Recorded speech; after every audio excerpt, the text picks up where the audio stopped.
So as you see there, my name is Pablo Ribalta. I'm senior engineer in future processing, and today I will be talking to you about deep learning and what happens when we build machines that can learn. But first of all, let me show you something. Okay, that's a cat sitting in a bed. The boy is petting the elephant. Those are people that are going on an airplane. Okay, so this is a 3-year-old child describing what she sees in a series of pictures. She may still have to learn a lot about the world, but she is already an expert at one very important task, which is to make sense of what she sees. We live in a very advanced era where we can send people to the moon. We have smartphones that talk to us. We even have radio stations that play only the music that we like. Yet our most powerful computers still struggle at tasks like this. So today I will be giving you a progress report in deep learning, which has become one of the most frontier and challenging topics in modern computer science. So let's start by talking about how to teach a machine to do something that we know how to do. Typically, we would just write a program for it. We would just specify all the steps between the initial state and the goal state. And those who have some experience with this will know that this requires of an excruciating level of detail. This is a very difficult and error-prone process. However, how to teach a machine to do something that we don't know how to do? Now that is a different story. This was the challenge of this man. He's called Arthur Samuels, who in 1957 wanted to teach that computer to be able to beat him at the game of checkers. So for this, he had this idea. If he could compute a play against itself thousands and thousands of times, maybe he could eventually learn or teach this computer how to play the game of checkers. And indeed, it worked. It worked so well that only 5 years later, this computer was able to beat the state champion of Connecticut. But those were the humble beginnings. Let's fast forward almost 60 years till nowadays. We have Google. Google was perhaps one of the first commercial successes of machine learning. They proved that it's possible to display information, to retrieve data, only by how the data that is stored is connected between itself. So this means that this algorithm was not specifically programmed to do what it does. It learns from the data that it stores and it adapts. This is indeed machine learning. From then, many commercial applications of machine learning have appeared. For example, Netflix or Amazon, they suggest you movies or books that you may like to buy or you may like to watch or to read. It can even be unsettling because you have like sites like LinkedIn or Facebook that may know who your friends are without you knowing how they do that. So this is also machine learning. However, as a byproduct of all this sudden interest in the machine learning field has appeared a new technology, which is deep learning. So let's see how, for example, a deep neural network would work. In this case, trying to figure out who is the person in this image. Deep neural networks are biologically inspired systems that, of course, inspire themselves in our bodies. So here, for example, the bottom layers try to map small regions of the image, similar to how the cells in the retina would do. They don't focus on the whole image field. They just take a tiny portion. Then they activate. And after their activation, what we get is a series of features that are just random. You can see here edges, you can see gradients, you can see a lot of stuff, but not much of it makes sense. As we travel deeper, these features aggregate. They aggregate, and we start getting more semantically charged features. We can see here an eye, an eyebrow, a mouth, maybe a nose. So we see that this is starting to resemble something. We continue going deeper, and all these facial features combine into faces. We see full faces here. At this point, these bottom layers have performed an unsupervised feature extraction. We don't need an expert to select what features are important. The network itself is choosing what matters in this case. In the bottom layers, we perform simple linear classification, and we can see that this person's name is Albert. As you see, this is very simple. This is very similar to how vision works in humans. These systems are inspired in the design of human brains. So it means that they don't have any theoretical limitation of what they can do or they can achieve. The more data that you give them and the more computation that you give them, they just simply, the better they get. So what is this change of machine learning to deep learning? Is some new buzzword or something like that? So it's actually not that different. It used to be before that we could not get very deep with our neural networks, basically because the hardware was not yet there. And we hadn't quite yet figured out the mathematics behind the functions that drive the learning process. This meant that we were very constrained and limited into how deep and how complex our networks could get. But some things changed. In the 90s, there were major breakthroughs in the functions that regulate learning. For example, stochastic gradient descent happened. And now GPUs are widely available for everybody for these kind of computations, not only for rendering graphics. This has the result that the amount of features that we can extract just explodes. We don't have to think only about the neurons that we have.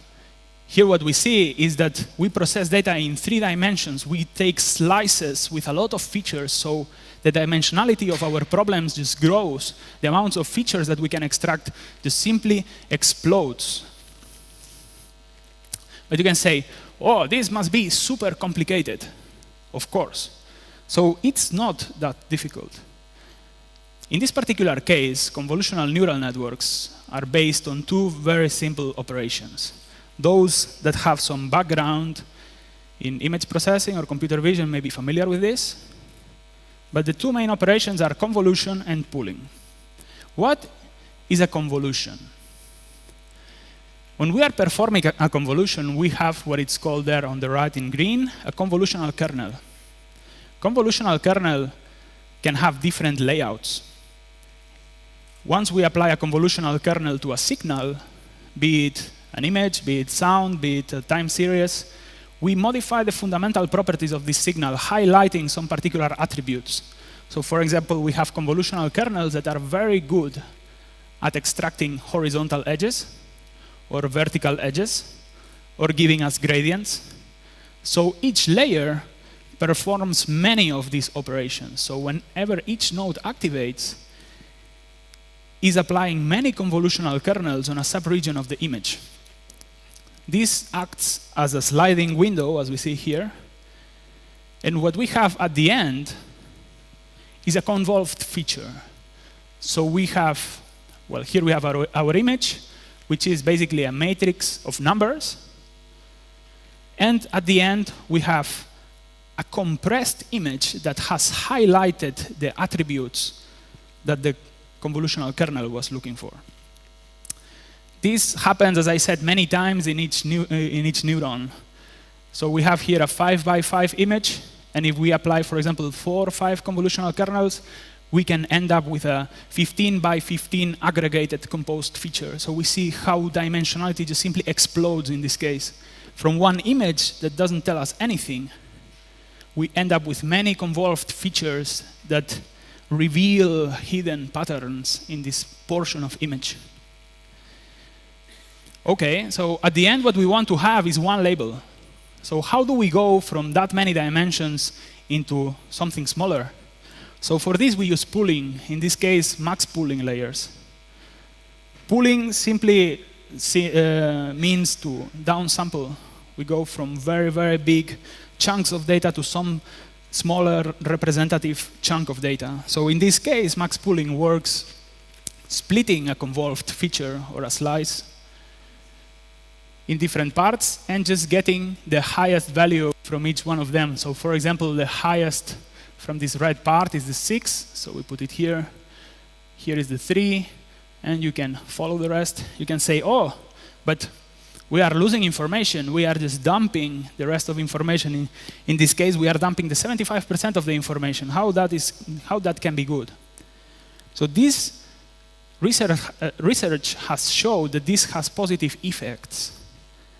In a sense, that we only keep the highest activations, which means that we only care about what affected what caught the attention the biggest to our network. And removing the extra information, we prevent a very common problem in machine learning, which is overfitting, which means that our network becomes too used to the training data, and then when it performs in the wild, we are not able to achieve the same results. So we see that these two very simple operations applied millions of times can give us very powerful artifacts for learning. But how much can these networks learn? So we will see now that indeed these networks can learn and can learn beyond human abilities. It's hard to believe. But one of the best examples of this was the Merck drug research contest. It was organized in this data science portal Kaggle. This was a competition where Merck proposed a framework, he gave some data sets of different molecules and what effect they have in the human body, like positive and negative effects. And the idea was to develop the next generation of medicines. So the most amazing thing is not that a deep learning solution won this. In this case, made by the University of Toronto and Geoffrey Hinton, who is a very important person in the deep learning world. The most amazing thing is that they did it without having anyone in the team knowing about chemistry, life sciences, biology, or anything of this kind. And they did it in 2 weeks. This was so remarkable that it was covered in the cover of the New York Times. This was just an incredible achievement. But it doesn't end only there. Because computers can learn, they can only see, and they can even see better than humans.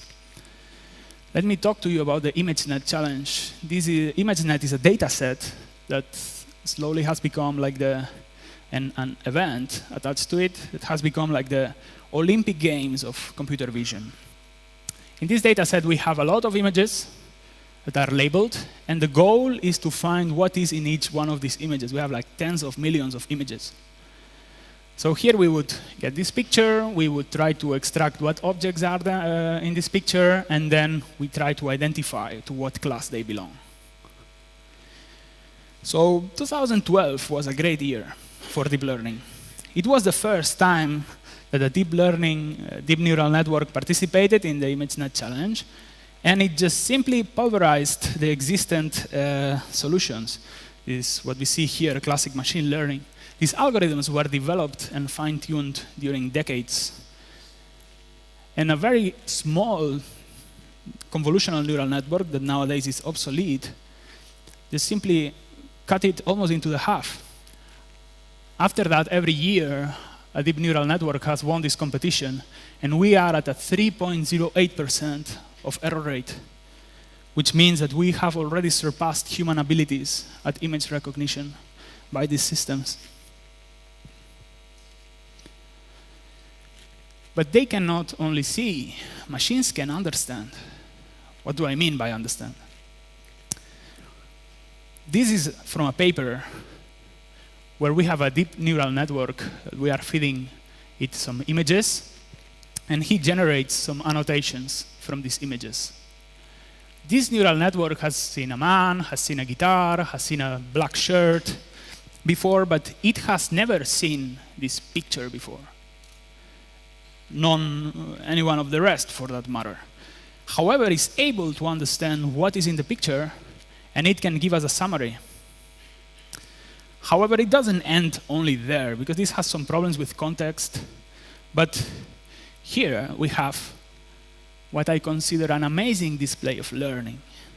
What we see here is a neural network that is able to learn the style of a painting. And then once we supply a picture, it is able to transfer the style, the brush strokes, the colors, how the edges are painted. And the result is just simply amazing. This would take years for an expert, years of developing knowledge and skill about this, and this network can just be trained in a couple of hours. But what do we get when we put all these things together? Yeah? I'm sure you all know about this Ibm Watson. For those that don't know, Ibm Watson is this big neural network from IBM that has been recently switched to deep learning. And here you can see it competing in this Jeopardy American program against the world champions that defeated them. So Watson has turned its eyes into medicine recently. In an article by, I think, a couple of months ago, they tried to compare diagnostics from Watson related to lung cancer. They tried to compare them with the treatments proposed by an expert. And not only they found out that Watson was as good as the expert when he proposed these kind of treatments, it also proposed more alternative treatments. And some of these alternative treatments, the doctor didn't even know about their existence. This is because in medical research, there are around 160,000 articles published per year. 160,000 per year. Even if you are the most brilliant doctor, the smartest person in the planet, there is no possibility that you can catch up with such amount of information. But for a deep learning system, it's perfectly possible. Some applications of deep learning for lung cancer have shown that when we analyze images of tissue from a microscope, these systems can identify features that have a correlation with the prediction of survival for each patient. The most amazing part of this is not that it works, which is also amazing in itself. It's just that it also generates insightful science. What do I mean by that?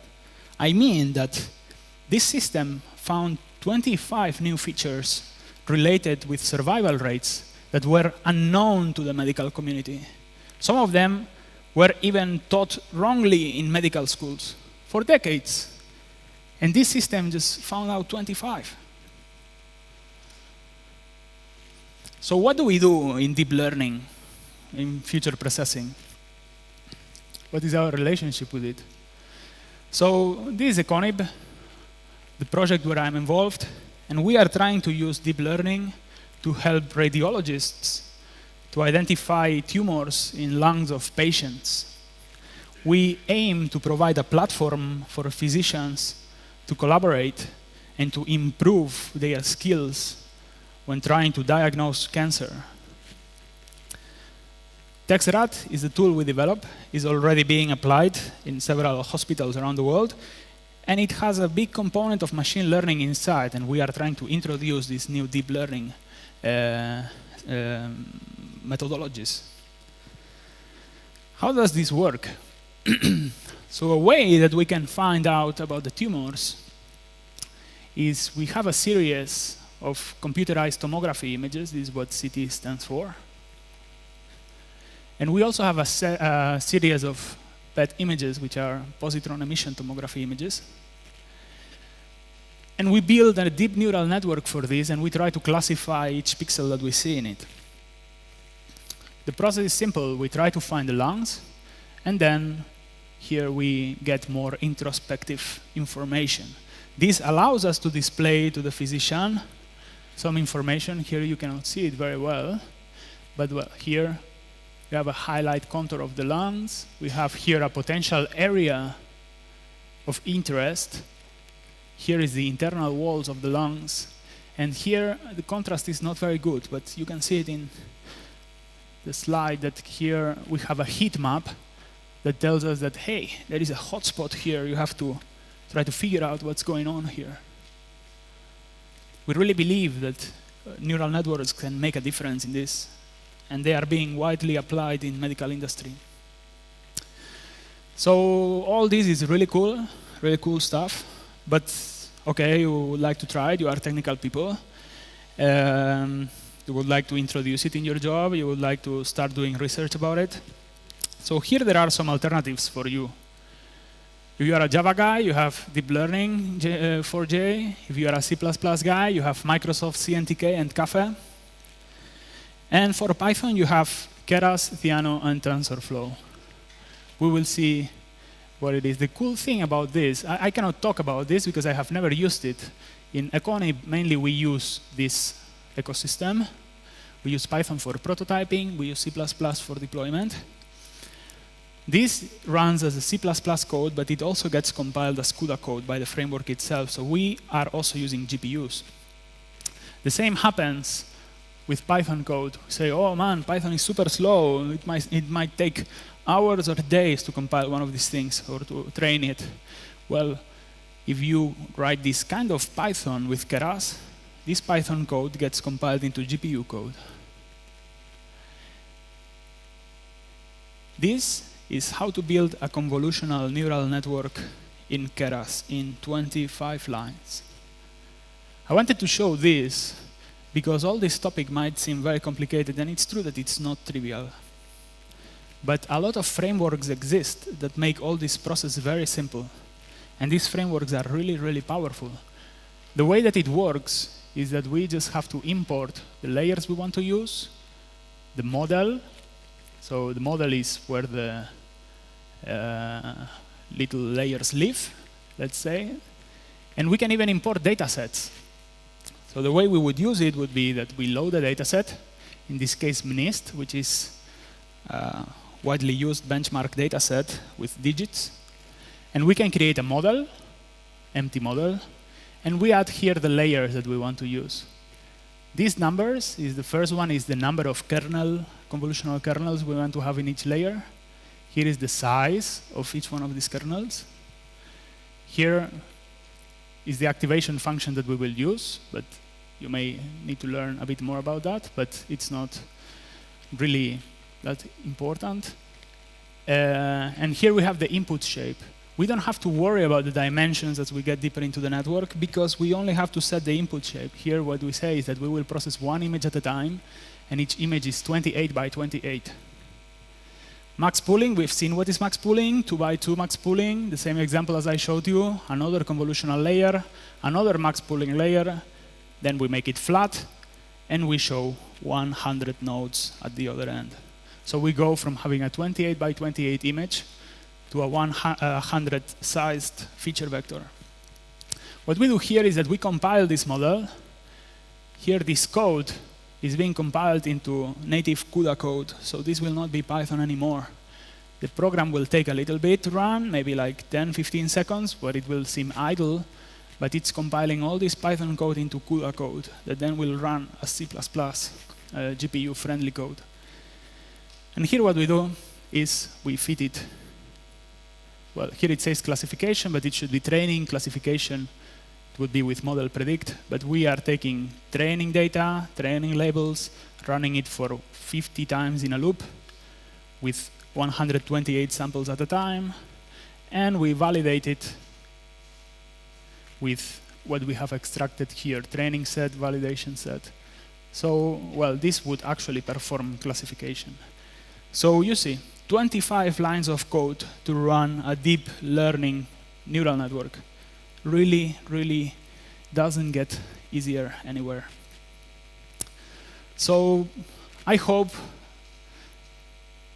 that you want to try it, that you will try to read about it, or that at least it has helped you to understand how these mysterious systems work. I would like to thank you, all of you, for your attention.